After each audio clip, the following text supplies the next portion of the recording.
আসসালামু আলাইকুম। পবিত্র মাহে রমজানে ঋতু অ্যান্ড নাইস কিচেনে স্বাগতম।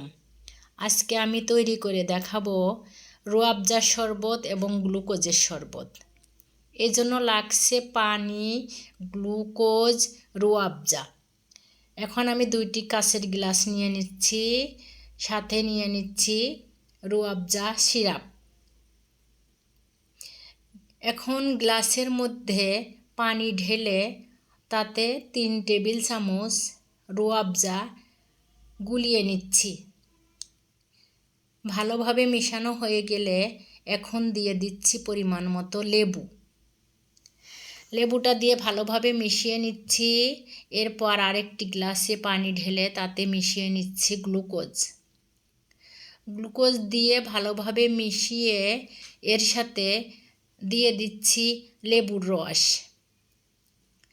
লেবুর রস দিয়ে ভালোভাবে মিশিয়ে নিচ্ছি। মিশানো হয়ে গিয়েছে, এবার পরিবেশন করে দেখানোর পালা। এভাবে তৈরি হয়ে গেল রুয়াবজা এবং গ্লুকোজের শরবত। সবাই ভালো থাকবেন।